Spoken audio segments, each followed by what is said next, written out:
Antonio Brown. I was watching the Jet game, bits and pieces in the first half, but really concentrated in the third and fourth quarter. The Jets had a lead. Zach Wilson was playing pretty well. He wasn't playing like the superstar quarterback that the Jet fans want to see right now, but he is a rookie. But he looked really good throughout the game, and the game really was moving towards the Jets side. A lot of people believe that the Jets were going to pull off this upset and knock off Tom Brady and the Buccaneers, the Super Bowl champions. But something happened in the fourth quarter. Mike Evans was trying to calm him down. I was listening to a bunch of radio shows, and people were saying that Mike Evans and him were throwing punches or throwing smacks. I don't know what the heck was going on. But there was a video that came out this week, very interesting, with Antonio Brown, because Mike Evans was trying to calm him down. There was no thrown punches, no thrown slaps. The story coming out over there with Tampa is Bruce Arians told him to get on the field, and he told Bruce Arians he's too hurt. He's not getting back on the field, which pissed him off. And he says, well, if you're not going to get back on the field, you're done. You're out of here. You're never playing another football game here for the Buccaneers. So he got pissed off. Evans tried to calm him down. He winds up taking his helmet off. He winds up taking off his pads, throwing it to the side of the bench that they sit in. And he takes his shirt off and he throws it to the audience and runs outside the end zone with two fingers up, I guess the peace sign, and runs right through to the back to the locker rooms. Nobody knew what happened. A lot of the security over there and some of the coaches thought it was a fan trying to get on the field naked. But it wasn't a fan. It was Antonio Brown. Then the stories coming out over the last couple of days is Antonio Brown was very upset because Bruce Arians and that management and that coaching staff told him that he needs to play, and they injected him with an illegal substance that the NFL does not allow. It's a painkiller into his ankle, where they forced him to play in the game because they needed him. And when his ankle started to hurt him even more, he told him, I can't do this anymore. And that's when Bruce Arians went buck wild on him and told him, if you don't get on the field, you're done. He got pissed off. He took off his pads and ran to the locker room. If this story is true, Speedy, the NFL needs to drop the hammer on the Buccaneers.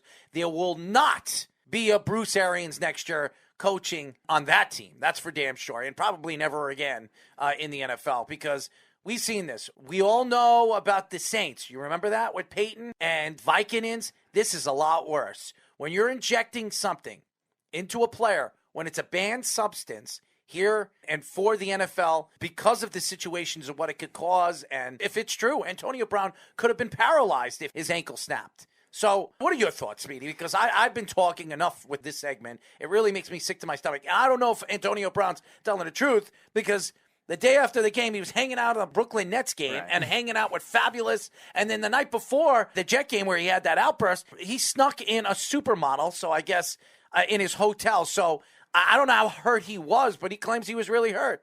Well, maybe he was sneaking in to give Kyrie Irving a fake vaccination card. Maybe. But in all seriousness, there's definitely maybe he was giving him his dirty underwear that he could sign. But in all seriousness, though, there is a lot of loose ends still to this. There's also Antonio Brown's personal doctor that was saying a lot of different things from the Buccaneers team doctor, and saying that the ankle injury was actually even worse than they prescribed it as, because there was also only one injury report that came out, which was December 26th, which was the Monday before the game. And that doesn't bode well for saying, all right, they were telling the truth on what their injury is. The Buccaneers seem like they were faking the injury in that case. And if that's the case, we've seen teams get penalized for that kind of thing too. The Seahawks being a recent one with that, with their contact in practice. And then they have these guys still being listed as active on the injury report when they're actually being banged up from that. And they lost draft picks because of that. You mentioned the Saints doing that same kind of thing with Sean Payton at one point. So there's definitely a lot of loose ends. Now, and Loomis. Yeah. Antonio Brown still isn't the most believable person in the world either. That being said, though, he had that same case with his foot with the Raiders too,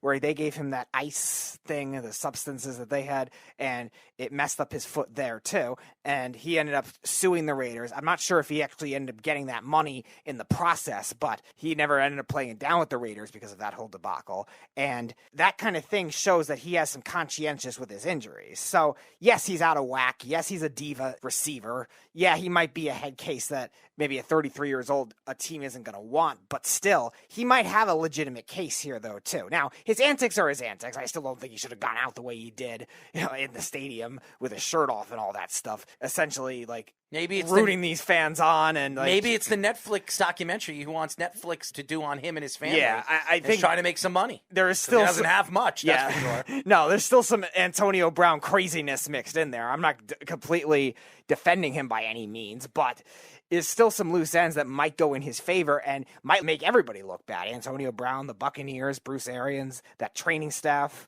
the ownership. There's going to be a lot of people that are going to end up getting charged with different things when it comes to losing their jobs as well. Antonio Brown is probably not going to play in the NFL again as it is, but you're right. Bruce Arians, if he's involved in this, he's not coaching again. The general manager will get fired. The owner might be forced into something, giving a lot of money. They're going to lose draft picks like the Saints did, like the Seahawks did. So there's a lot of loose ends if that is all true. Do I believe Antonio Brown's doctor? I'm not sure, but having a personal doctor, it focuses on one guy in comparison to the whole team. Maybe he knows a little more. I think he knows a lot more than what has come out. But Antonio Brown's is definitely a personality, and he really messes not only with the media, but TMZ. We all know the background with him with Instagram and posting things up in the locker room he shouldn't have posted up when he was in Pittsburgh. The whole Oakland situation, he was there and then he was gone. He took a contract, couldn't get along with John Gruden. John Gruden said, sayonara. He slowly but surely got a Patriots job.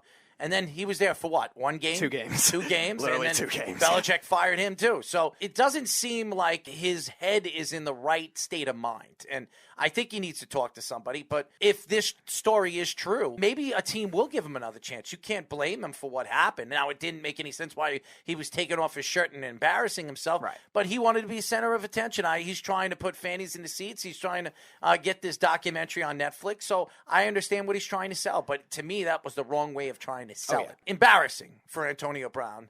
And embarrassing for the Tampa Bay Buccaneers, the Super Bowl champions. And I give Tom Brady a lot of credit because he didn't say anything to throw Antonio Brown under the bus. But if I was Tom Brady, I wouldn't be happy. That's for sure. But that story is something that really mixes up with this story. And here in New York, it seems like there's a quarterback frenzy. And I'm not talking about the Jets. I'm talking about the Giants.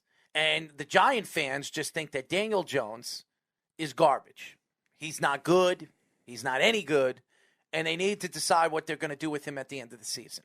Now, there's stories coming out with obviously all these veteran quarterbacks that could be available. The Kirk Cousins of the world, the Aaron Rodgers of the world, the Russell Wilsons of the world, the Deshaun Watsons of the world. There's a tremendous amount of talent that's going to be out there in the offseason that if you need a quarterback and a star quarterback, you can go out there. If you can open up your pockets, you can get them. But you're going to have to trade somebody too. And there are stories coming out, even though Russell Wilson has really kind of washed his hands from it because he says he wants to retire and win another Super Bowl with Seattle. What a crock of you-know-what.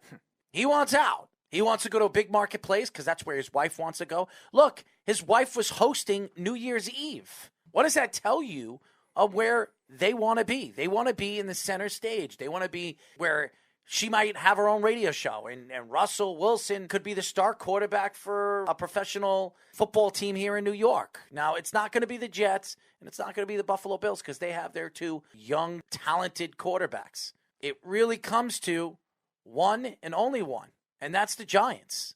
And Daniel Jones, I really believe, if anybody didn't hear Kyle Rudolph, he was interviewed on the Tierney and Tiki Barber show on WFAN, and Kyle Rudolph said that Daniel Jones is the best quarterback he's ever played with.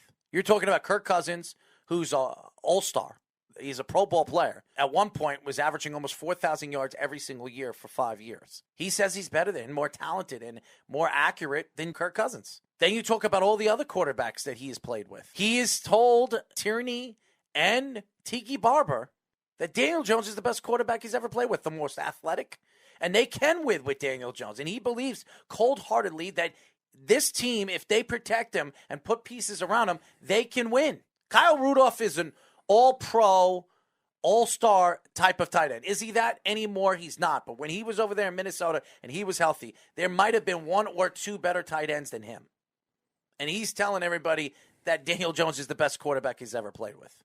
But this saga and this craziness that's going on with the Giants, and I'm not surprised because Gettleman's on his way out. Joe Judge seems to open up his mouth too much and embarrass himself. Blame everybody but himself. And blame everybody else, and then say that everybody wants to come and play for him, even though he lost 2 players in the offseason. He claims that everybody wants to come over here because they have such a great culture. Yeah, a culture of losing. Joe Judge is really a menace. I don't care what any Giant fans want to do. They want to stick up for Joe Judge. Good for you. You want to stand up for a guy that absolutely doesn't know what he's doing. You want to stand up for a guy that tries to be Bill Belichick when he doesn't have the accolades to be Bill Belichick. It is embarrassing that this guy goes up there in the press, and he hasn't treated the press or talked very nice to the press since he came here. And he knew that taking this job, it's all about the press and how you deal with the press every single day, week in and week out. And he hasn't done a good job with that. Even Robert Saleh, who is not used to being the center of attention, even though he is a big, tall, bold guy that could be a model, he's taken over for the Jets, and he's really given the Jets a culture, a personality to this staff. Now, we have to see this personality be brought out, and we'll talk about the Jets in the next segment, but the Giants don't have that. And how do they expect this guy, this kid, Daniel Jones, to be the quarterback they believed he was going to be when they drafted him, when they don't put pieces around him? Their offensive line stinks. Their wide receiver core, they bring in Kenny Galladay, he's making a ton of money, stinks. Sterling Shepard, if he can't get himself out of trouble, he's putting himself into trouble with his divorce and what this team is all about. He can't stay on the field. And don't get me started with Ingram. This team is terrible, horrible with the talent. And Saquon Barkley, I don't know what the hell happened to him, but he has fallen off. I don't want to hear from Tyler either, trying to compare him to Barry Sanders. Nut job. This Giant team, it's horrible, Speedy. It is absolutely horrible. Yeah, Joe Judge, what culture do they have right now? They have a culture of dysfunction, and some of that is you. Not all of it's you, but some of it is you, because you're trying to bring in this disciplinary measures to a young team, a team that's been thrown together, a team that's not used to this Patriot culture that you're trying to bring. And there's a reason that a lot of ex-Belichick disciples don't work in other places. Mike Vrabel was a player, and he's worked in Tennessee, but that's really been it in terms of that coaching tree. The other Bill Belichick disciples try to be him too much, and you're not going to be able to duplicate it.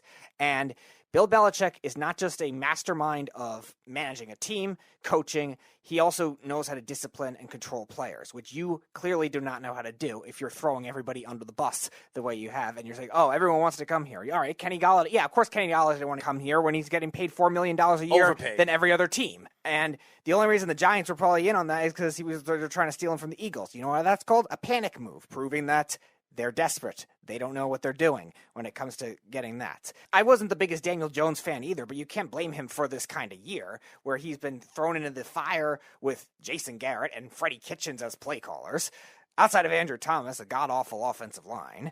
And Kyle Rudolph said it with the show that Daniel Jones has the athletic ability that even guys like Teddy Bridgewater and even Kirk Cousins, who were thought of as good quarterbacks in Minnesota when they were there, Cousins still there, Daniel Jones has those kinds of abilities above those guys. So he definitely still has something there. So at this point, you have to give him that other chance. Again, if they bring in a new coach that maybe wants, quote-unquote, his guy. Speedy, you don't understand. You're a Giant fan, but you know Giant fans don't want to hear that. Give him another chance. Give him another chance. But you want to know something? You have to open up your eyes and realize that this kid could be the future of this organization. And they believe by giving up a first-round draft pick on a quarterback, you better hope that he becomes that guy. Look where the Jets are. They went in 3 years with the third pick in the draft with Sam Darnold. He goes somewhere else. He's a bust. And now Zach Wilson. Finally, we're seeing some good things with Zach Wilson.